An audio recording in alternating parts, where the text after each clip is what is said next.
So there's a lot of questions about the UFOs and the aliens that are being seen in videos, are being reported upon before Congress. So we're going to get all those questions answered using psychology, the same psychology you would use in a relationship. If you wanted to know if you could trust someone, you can answer the same questions as to whether or not you can trust the aliens, or as they're called, the non-human intelligence.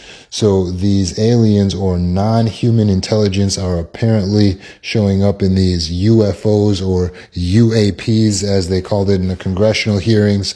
So can you trust them? What are they here for? What do they want? Let's use psychology to actually break this down. When we are dealing with a person that we are meeting for the first time, we need to know, can we trust that person? In other words, are they good or are they bad? And so malevolence has its sign and benevolence has its sign. Benevolence means good. Malevolence means evil. So what do we actually see taking place with these particular beings, these non-human intelligence? Are we seeing benevolence? Are they coming and showing us the actions of someone who's benevolent? Like, with all their powers, are they solving world peace for us? Have they come in and ended wars for us? At least in the movies, when they get special powers, they'll go and fight crime. But has that happened? Apparently they're using this term non-human intelligence because they might not be from other planets. They might be from here, or they might have been here for years or centuries. So if they've been here, then how come they haven't stepped in to stop some of the issues? Because there's people on the internet saying, oh, maybe they're here to save the planet. Maybe they're here because they don't want us to abuse the nuclear powers that we have. But we already dropped nuclear bombs. And they didn't step in. Did they end war for us? No. Is rent still due? Yes. Are groceries still expensive? Yes. Where's the benevolence? So far, there's not a reason for us to project benevolence on them. That's projection. When you say, oh, they're going to be good, it's going to be good. This is the same thing we do in narcissistic relationships. When you first get started, you're idealizing the person, saying how they're going to be good for you and it's going to be great. Then you're believing all of the future faking. But let's look at the actual actions of the individuals. Here, in this case, non-human intelligence has not done sufficient benevolent works. They haven't come in and healed people. They haven't solved our energy crisis, right? What do you hear about people who say that they've had contact with non-human intelligence? What sort of stories do they tell? Did they say that their grandmother got healed or their dog got resurrected? No. They say they were abducted. They say that the experience was creepy. They say that they were probed. You know what all that sounds like? Sounds like a lack of boundaries. And that's our other sign that someone is malevolent. If someone is malevolent or toxic to us, they display a lack of concern for you as an individual. They don't respect boundaries. When someone is non-toxic or healthy for you, they respect boundaries. They're able to deal with you as an individual, as someone who is deserving of respect. But in this case, they're not showing up that way, are they? They're not coming in and saying, oh, hey, I don't mean to just snatch you up out of your bedroom when you never asked for that to happen. I don't mean to just come in and just start probing and doing experiments on you. They're not showing that respect, are they? According to the stories that you hear, they're creepy, they're coming in, they're probing, they're abducting, they're in secret communication with the government, right?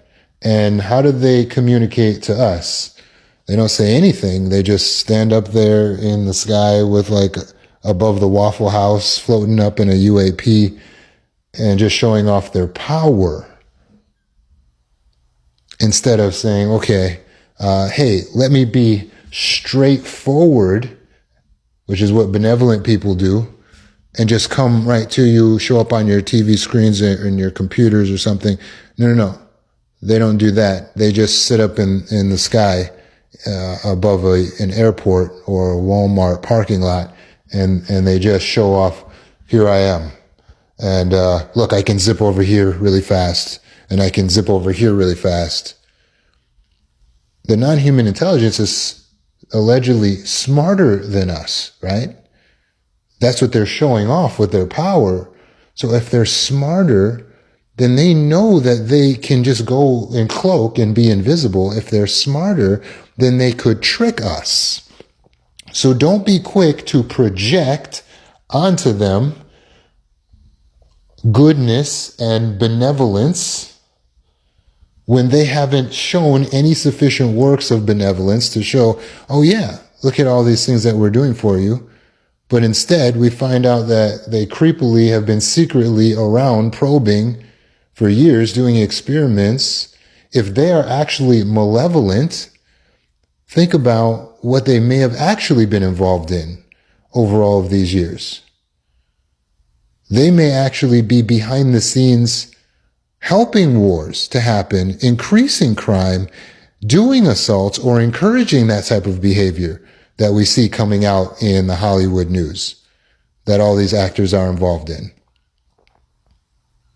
They may actually be behind the scene making things worse here, and you're sitting there projecting this idea that they're going to be good for us. All of that, and you're missing the fact that they don't respect boundaries. They don't respect people. They're not showing respect for people. Don't be quick to idealize this non-human intelligence. Take a minute and recognize the pattern of abuse. They've been here, but we're not seeing good results from their presence. They've been here, but we are suffering here, right? They're smarter than us, but they're not helping us that we know of. We don't have sufficient evidence of them helping us. We just have horror stories. Who do they associate with?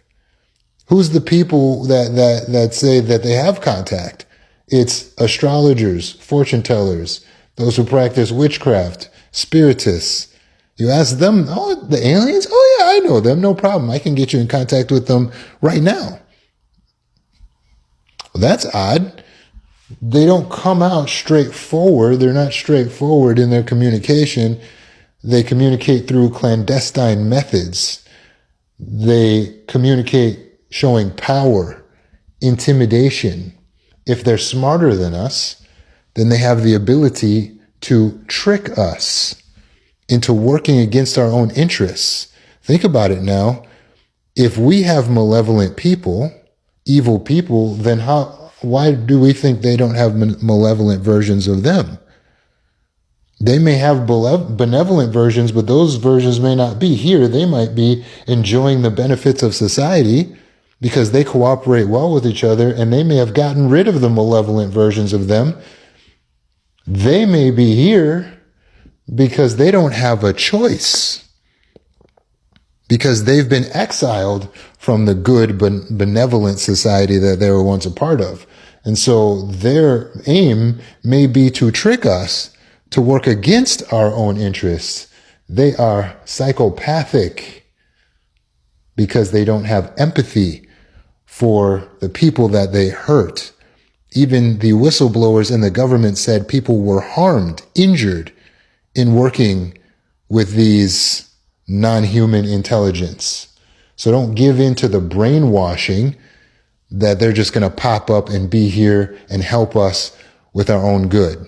Understand that you need to protect yourself because they have the ability to possess people and then trick you into thinking that they're here for you, that they're going to protect you.